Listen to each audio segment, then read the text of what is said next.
have a layout for you guys for day 9 of the 30 days of Off the Board series that we're doing for the month of July. So Off the Board is a series that was started by Crystal from Pineapple Papers, and there's a whole bunch of people that have joined in, and every month we go ahead and find some sort of inspiration on our Pinterest boards and use it to create a layout, to create a project, to create whatever you want to do, however you want to get creative. And it's so much fun. And so this is a month of doing a layout every day or a project every day. And there's a lot of people who are joining in and actually doing all 30 days. And then there's a bunch of people who are kind of popping in here and there as they can throughout the month. So stop by every day so that you can check out everybody. All the links are down below, and yeah, tons and tons of fun. And if you guys are playing along at home, let me know. I'd love to have a link to your Pinterest boards and see what kind of stuff you've been pinning and what you've been working on. So leave all of that in the comments down below for me. So today I am going to do a little confession. This is actually a layout that I already had created. It wasn't brand new for this month, but I'm cheating a couple times this month just because I want to make sure that I do actually try to get all of my days done. And so this is a layout that I had created that I hadn't actually posted the video for. And so I'm throwing it in here for day 9 because I'm doing a little bit of a catch up for day 7, 8, 9, and 10.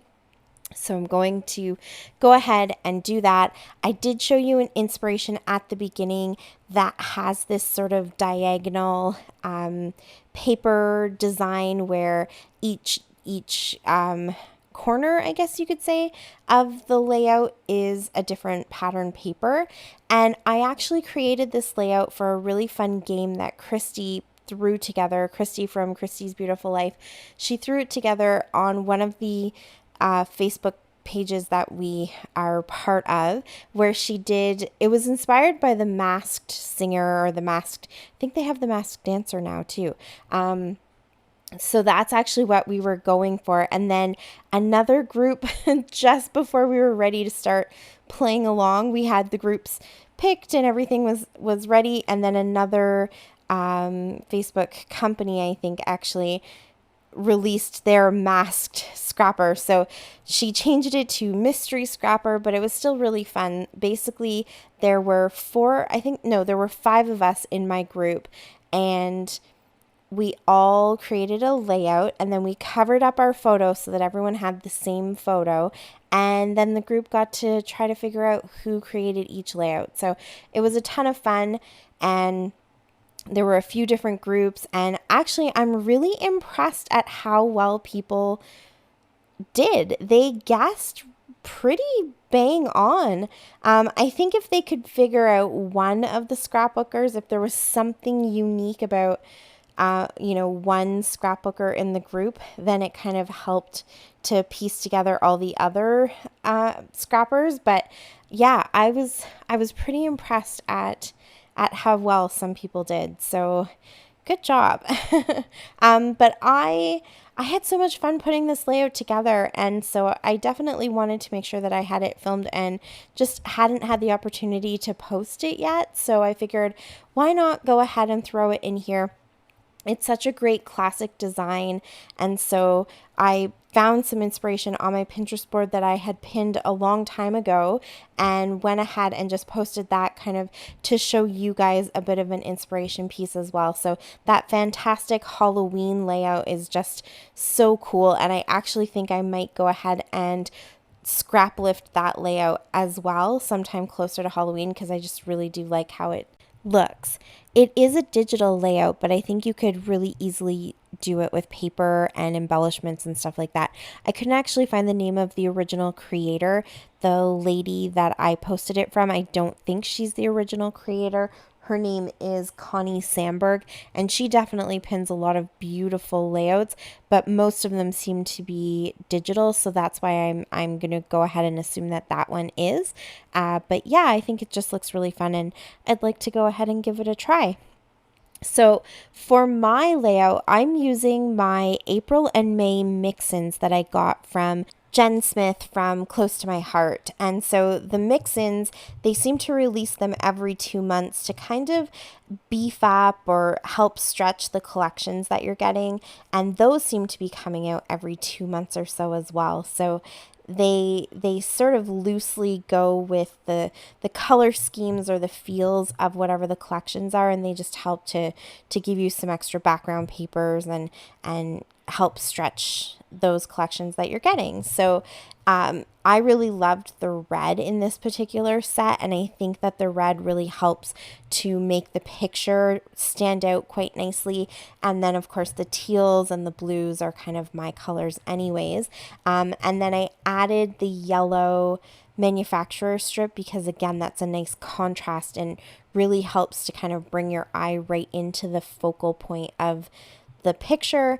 And it gave me just a third color to kind of go and play with when I was looking through my own stash.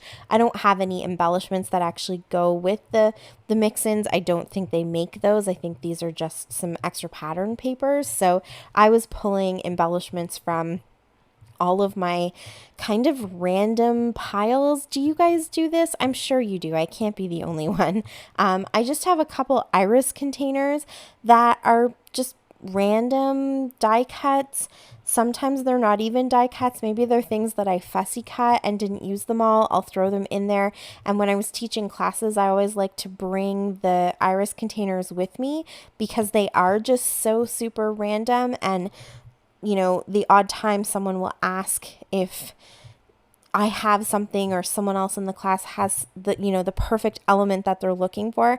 And so I just put my iris containers out on the table and let people pick and choose, and they generally find stuff in there. So I'm sure I'm not the only one that has this, but I thought that this type of layout was a good opportunity to go through that and start picking and pulling things out. So you can kind of see the mix of embellishments that I have. I can't tell you where all of them are from. I know a lot of them are my mind's eye, and I think there's probably some simple stories in there, but other than that, I'm not entirely sure. I can tell you that the cork chevron came from Spiegel Mom Scraps. I got those from Christy. And what else do I know for sure? Oh, I put "Oh Yes" along the side of the photo, and that definitely comes from the sticker sheet that you can see here. It's the American Crafts Maggie Holmes sticker book that I'm using. So I know for sure that that's where that comes from. And I'm just going to go through and pull out a few other little words and phrases. And I think I added some stars in there. So just a few little bits and pieces. I had some pretty little pink elements, so I kind of put those in there too. I don't have a ton of red, so I was sort of looking for darker pinks because I feel that can kind of, your eye can kind of be tricked into thinking that they're closer to the red. And I was just looking for words or little phrases or anything that kind of pointed to Kaylin just being silly and cute with her milkshake with the big donut on it, and she got it all over her face. So also, because I only had one piece of each of these papers, I did probably get a little bit more fussy than I needed to. And every time I put something down, I was cutting and kind of gutting any of those areas of the paper that would have been covered up because I wasn't quite sure how the finished product was going to come out. I just kind of had a general idea of wanting to do the diagonal patterns, and then I was sort of winging it from there just based on what embellishments and things kind of fit and nestled into place. And so it's always, for me anyways, it's always kind of in the back of my mind to go ahead and do that, because if I did want to bring any of the patterns into the embellishments a little bit or create, maybe a secondary little cluster somewhere or whatever it is I might want to do, it's always easier to kind of have those little scraps as you go rather than take your whole layout apart and try to cut the scraps out, which I have also done. So I've definitely learned my lesson. But yeah, I like to always mention that because I think it's really important. Unless you know exactly what you're doing, then go for it. Use up your whole papers. But I always try to remember to gut my papers when I don't have others, if that's the only one, which for the mix-ins, it's always that way, it seems. Or if it's a pattern I really, really love or a paper I really, really love, then obviously I'm going to be a little bit more stingy with it. But you just never know. And I'm trying to think, I did actually end up using the red paper because it's not a color that I tend to pick. I don't tend to have a lot of collections that have lots of red in them.